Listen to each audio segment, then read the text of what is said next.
Hola amigos, bienvenidos a un nuevo programa de Escena del Crimen, un programa creado con mi amigo el licenciado Ricardo Nievas, con el único propósito de difundir, de transmitir los conocimientos de la criminalística. En cada programa convocamos invitados, especialistas y expertos para que hablen justamente de videoconferencias y contactándonos con estos expertos de los cuales programa a programa nos van ayudando a entender un poquito más de lo que es la criminalística. En este programa muy especial, convocamos a un especialista, una experta, y vamos a hablar de la toxicología forense. ¿Y qué mejor para hablar de este tema que la licenciada, la bioquímica Claudia Pettinari? Claudia, te doy la bienvenida y gracias por venir.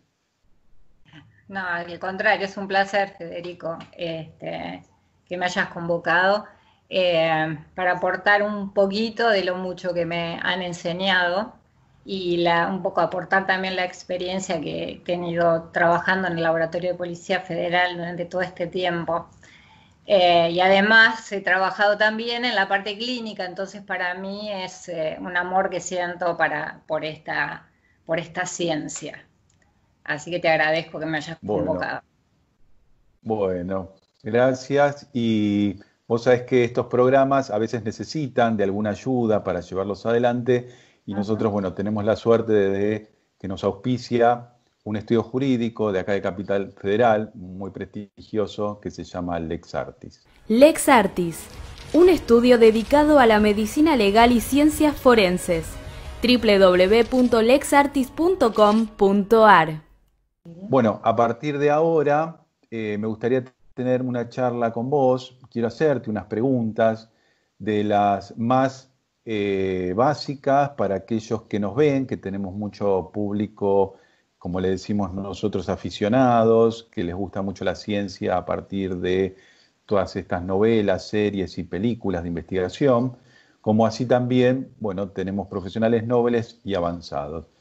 Todos realmente demostraron como mucho interés en lo que nosotros proponemos y por eso quería empezar de preguntas del ABC de tu especialidad.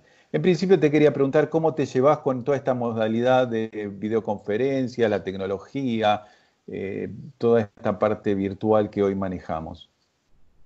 Bueno, dentro de todo es un aprendizaje que fue un poco desencadenado por esta pandemia y que nos atraviesa a todos.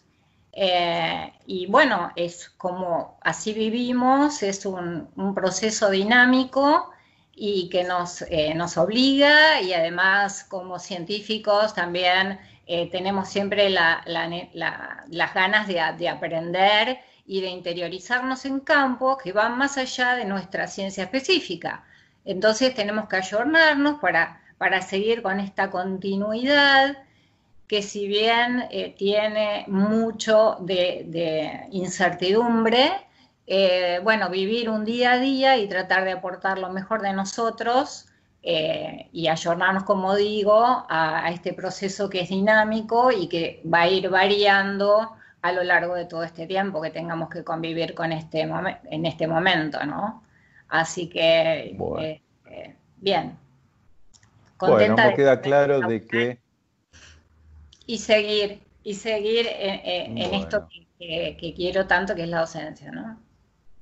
bueno, me queda claro que de alguna manera la palabra que prevalece en todo lo que dijiste es ayornarnos y hacia la cuestión. No por esto nosotros vamos a dejar justamente de difundir la ciencia, sino que encontramos estas modalidades que hoy por hoy nos mantienen comunicados. Entonces, ahora sí, me quiero meter de lleno en todo esto y sí hay esta palabra que vuelvo a repetir, ayornar. Creo que vos sos la persona que de alguna manera siempre cumplís este rol de docente, alumno, alumno, docente. Siempre de alguna manera nos mantenemos actualizados y nos mantenemos capacitándonos. Entonces, yo simplemente te presenté nada más y nada menos como licenciada en bioquímica, pero me gustaría que vos me extiendas un poco tu currículum vitae. Bueno, yo estudié en La Plata, en la Universidad de Ciencias Exactas. Me recibí de licenciada, química y licenciada en ciencias bioquímicas, y después empecé a trabajar en el laboratorio de Policía Federal y llegué a ser docente en el Instituto Universitario de Policía Federal y me encantó la docencia y hice la especialización en docencia universitaria. Así que estoy dictando algunas clases, digamos, asignaturas dentro de química orgánica biológica, química analítica instrumental, y en cuarto año toxicología forense, es decir, que los acompaño, digamos, a los chicos, digamos, en todo un periodo de evolución desde los conocimientos más, digamos, de la base de una pirámide, ¿no es cierto?, desde la base, que son las herramientas que van a utilizar luego. Y yo siempre les digo, hablando de este proceso dinámico que se establece en este momento, que la ciencia también es dinámica, y que contempla a los científicos en un momento dado y circunscriptos en un contexto dado. Entonces, yo siempre les digo que todas las preguntas todavía no se han formulado y que espero que ellos sean los que las formulen. Y así comenzamos a hablar un poco de lo que es empezamos con la toxicología, en el caso de esta asignatura, y que es lo que vamos a tratar ahora, ¿no?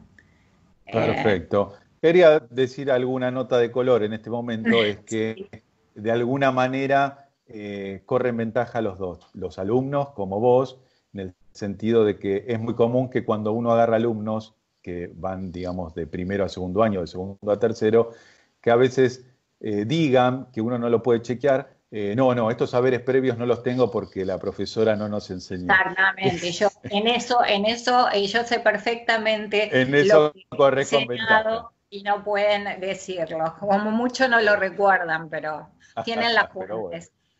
exactamente. Sí. Bueno, después de esta nota de color, quiero meterme de lleno en el tema de toxicología forense. Y nosotros, en realidad, ¿sabés qué intentamos hacer en este programa? Una especie de clase abierta. Entonces, siempre decimos, bueno, ese alumno sentado el primer día de clases, ¿sí? Ansioso de recibir información y conocimientos, ¿qué le dirías vos que qué es la toxicología forense? Bueno, primero empecemos por hablar de la toxicología. Digamos que la toxicología es una ciencia que es una parte de la química que estudia los tóxicos o venenos que se introducen en el organismo y ocasionan un daño en mayor o menor grado en la salud. ¿Y por qué decimos toxicología forense?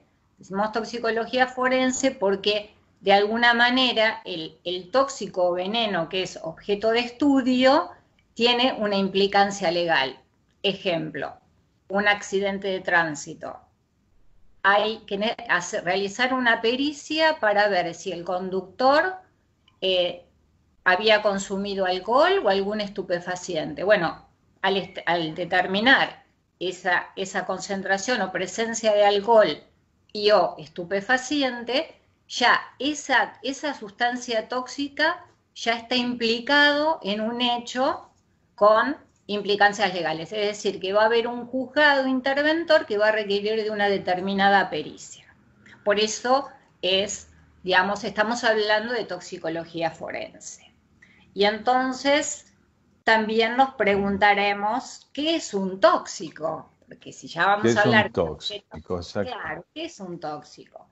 Brevemente, y parafraseando a Paracelso, que decía que todo era veneno, nada es veneno, solo la dosis depende de lo que es un veneno. Paracelso se llamaba así porque él admiraba mucho a Celso, que era un médico del siglo I y que estaba dedicado a este tipo de fenómenos, y él era un alquimista y químico que ya introdujo un concepto que es dosis y que después nos vamos a referir. Pero digamos que veneno es cualquier sustancia que incorporada al organismo produce un determinado daño en mayor o menor grado a la salud. Cuando hablamos de un tóxico, clarísimo. Sí, te quería agregar esto, que cuando hablamos de un tóxico, no es que genera una función en el organismo, sino que la va a modificar. Modifica un proceso normal dentro del organismo. ¿Es posible clasificarlos?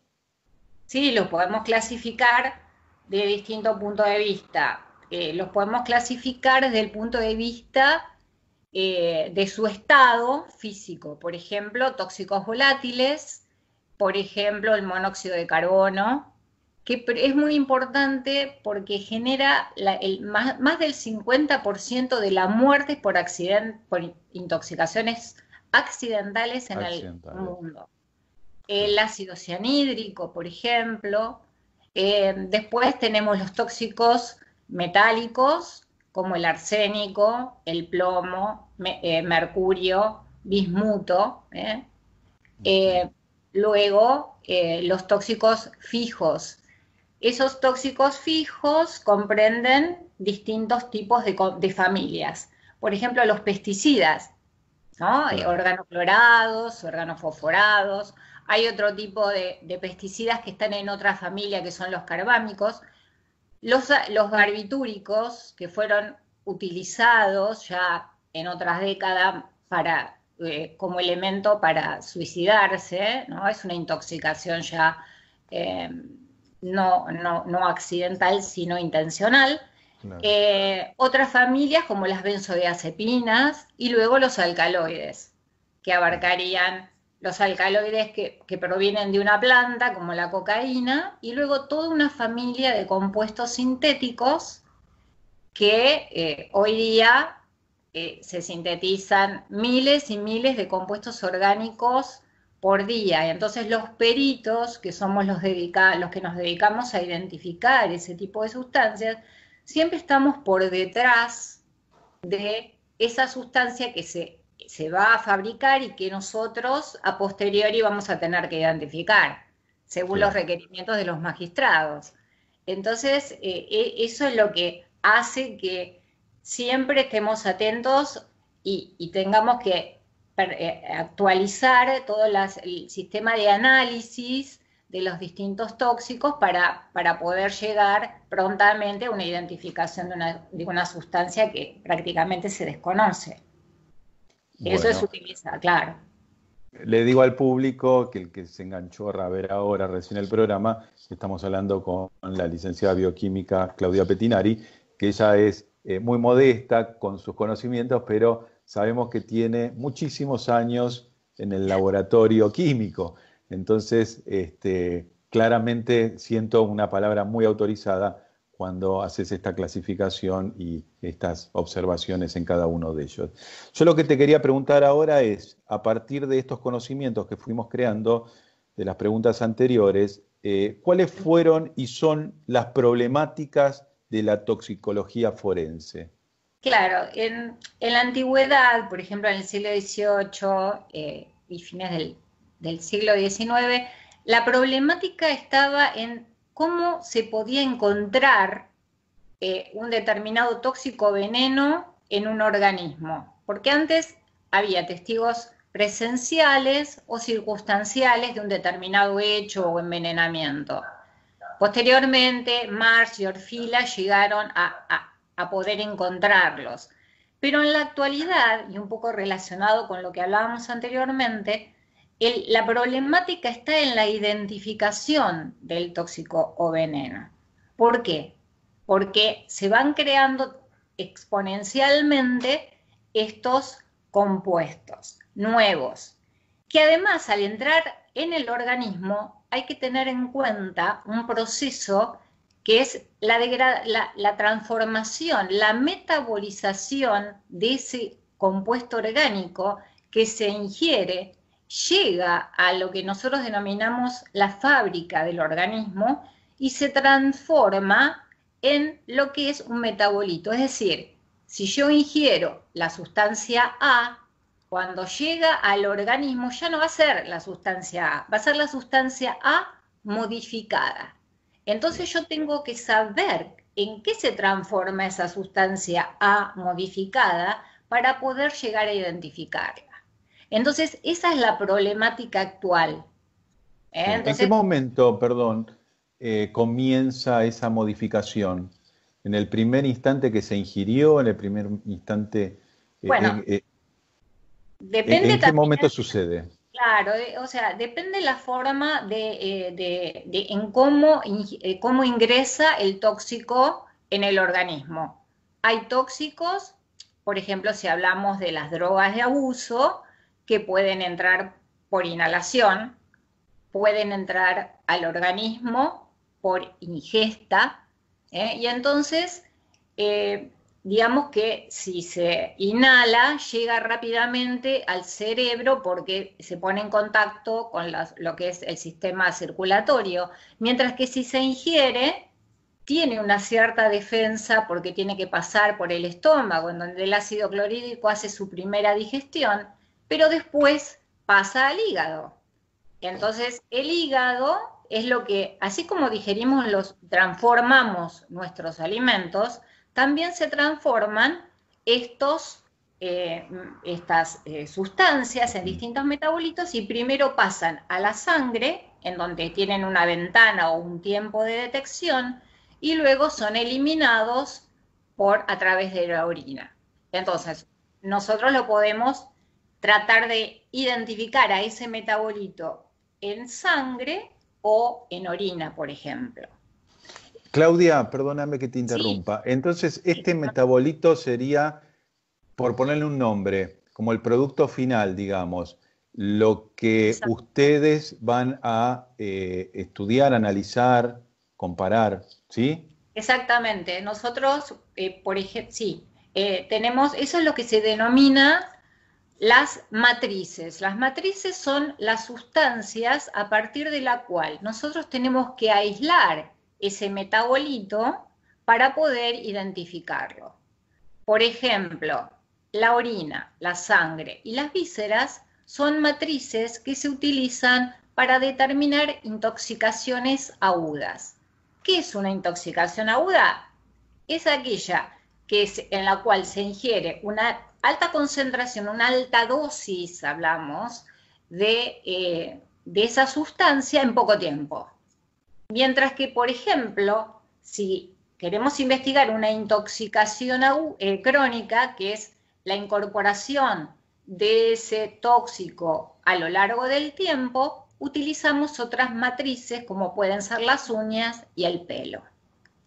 Entonces, esas son las distintas matrices y las distintas muestras. Yo le quería dar un tinte pericial a esta charla, hablando de el metabolito y la manera que se aborda en el estudio. Y quería hablar un poco, a ver si te parece bien esta relación de lo que es la muestra para ustedes. ¿Qué es la muestra y qué consideraciones se deben tener en cuenta al recibir esta muestra, verdad? Porque ustedes reciben la muestra o en algunos casos también la obtienen. O sea, puede suceder que un perito vaya al lugar del hecho y pueda tomar la muestra, o puede ser que alguien tome la muestra y haya una trazabilidad desde el momento en que se toma esa muestra hasta que llega al laboratorio. Perdóname, una muestra, entonces, si podemos definir una muestra para después hablar un poquito de esta trazabilidad. Claro, la muestra es una porción de ese material que nosotros queremos, lo que vamos a analizar, y de allí nosotros a su vez tenemos que tomar una muestra que tiene que ser aproximadamente un 10%, porque no se puede usar en su totalidad, porque puede necesitarse para una contrapericia, y entonces es muy importante tener en cuenta que esa muestra tiene una relevancia cultural. ¿Qué significa esto? Que detrás de cada muestra hay una problemática social. ¿Por qué? Puede ser la muestra de una orina de una persona que atropelló a otra persona y bueno, la mató. Entonces hay una problemática social. si yo tengo una muestra que es para determinar arsénico en agua, bueno, puede haber una problemática de hidroarsenicismo crónico endémico. Entonces siempre tenemos que tener en cuenta eso. Segundo, que toda muestra es potencialmente patógena o patológica, con lo cual tenemos que tener todos los cuidados de preservación del perito y de la muestra. Es decir, nosotros tenemos que cuidarnos como que esa muestra es potencialmente patógena, entonces tengo que tener guantes, asegurar todos los medios de protección, pero a su vez asegurarme que yo no contamine a la muestra. Claro. ¿Para qué? Para tratar de que lo que yo voy a determinar sea lo más exacto al valor real. Después, que cada muestra es única en determinadas circunstancias. Yo puedo poder volver a decir, bueno, necesito muestra del agua de un determinado lugar, pero ya no va a ser la original. O sea, que en esas mismas circunstancias no la voy a tener. Entonces, trabajar con sumo cuidado y mantener la cadena de frío, por ejemplo. Claro, Porque si claro. estamos trabajando con sustancias biológicas, primero que se puede degradar por acción de la temperatura.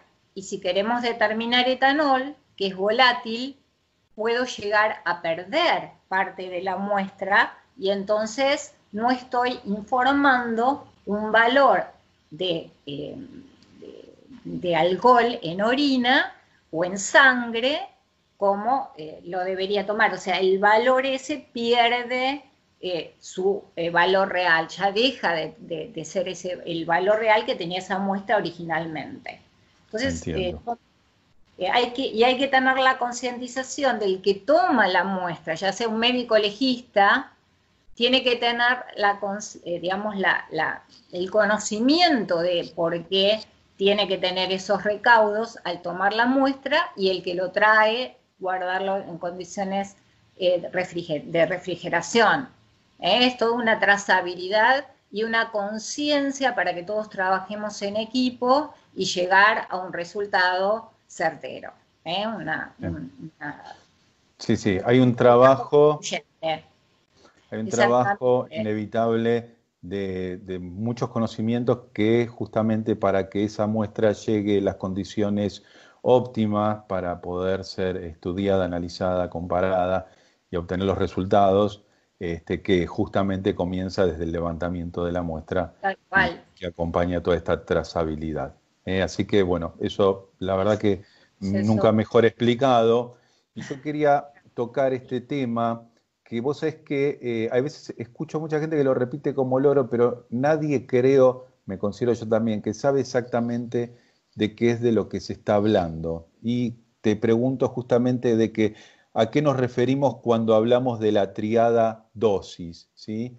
O sea que acá seguramente intervienen 3 factores, pero la verdad, cómo funciona, cómo está relacionado uno con otro, la verdad que hay muchos que no la tenemos muy clara ni lo sabemos. Claro, es decir, que el efecto o la respuesta del organismo va a depender de un efecto que produce un tóxico en una determinada dosis. Cuando hablamos de dosis estamos hablando de cantidades, cantidades de un determinado fármaco, por eso hablamos de dosis farmacológicas, como puede ser la indicación de un remedio que da un medicamento que está indicado por un médico para una determinada patología y que sigue tiene un seguimiento durante un tiempo dado. También están las dosis tóxicas, es decir, que se excede a esa dosis farmacológica, y la dosis letal.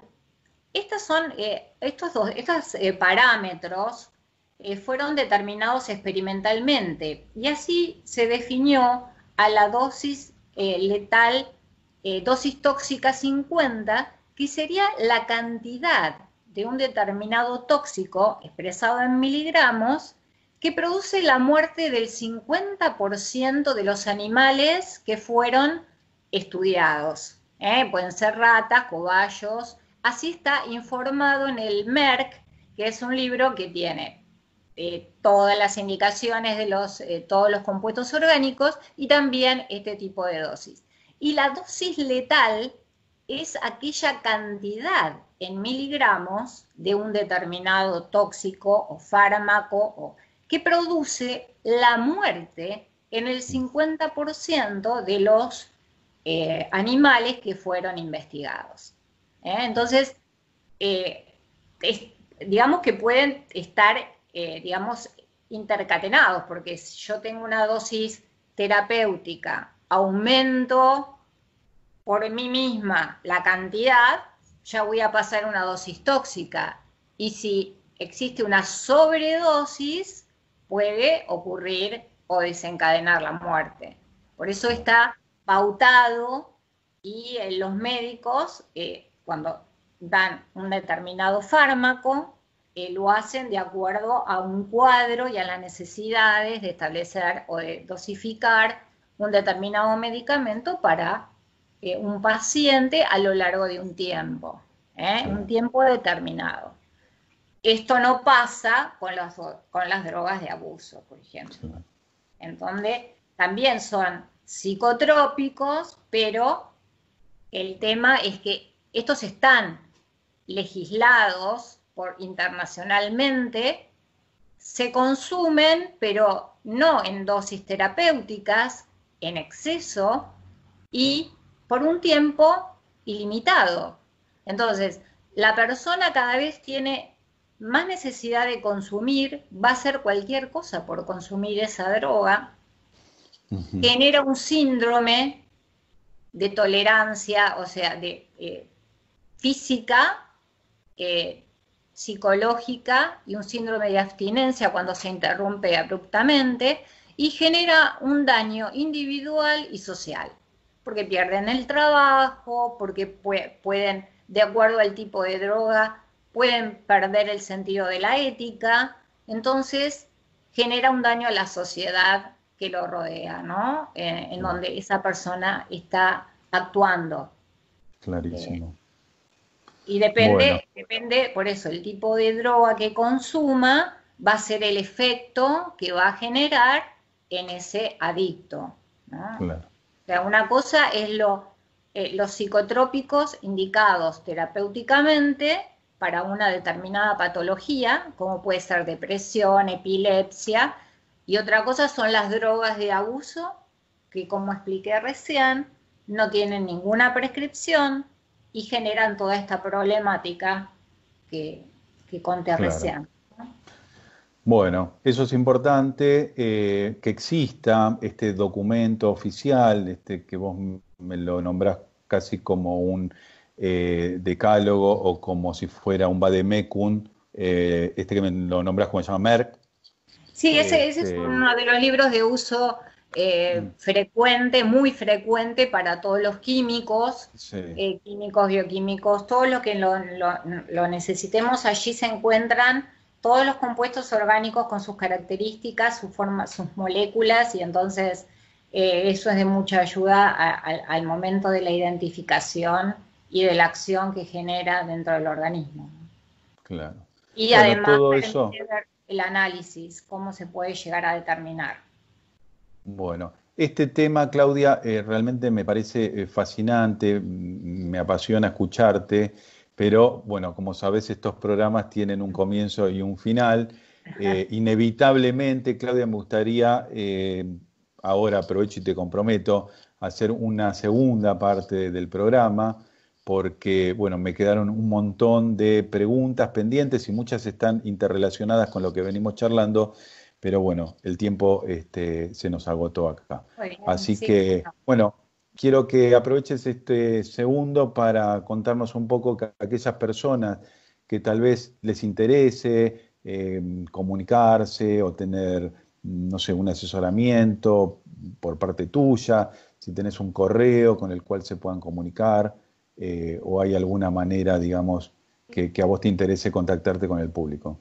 Sí, no, mi correo electrónico es claudiapetinari.cp@gmail.com, es el que les doy a mis alumnos, así que no tengo ningún inconveniente en contestar, en ayudar, en lo que pueda. Normalmente me pueden encontrar también frecuentemente en el instituto cuando pase esta situación, que espero pase lo más rápido posible, pero en este correo, y si no, clpetinari@yahoo.com. Son los 2 correos que tengo. Clarísimo. Así que se pueden comunicar Bueno. con toda confianza. Bueno. Les puedo llegar a ayudar en la medida que pueda. Bueno, lo sabemos. De todo lo que he recibido con mis docentes. Bueno, muchísimas gracias. Gracias a vos. Entonces queda pendiente una segunda entrevista para seguir profundizando sobre toxicología forense, y de esta manera, bueno, nos despedimos y nos vemos en el próximo programa de Escena del Crimen con un nuevo invitado. Muchas gracias.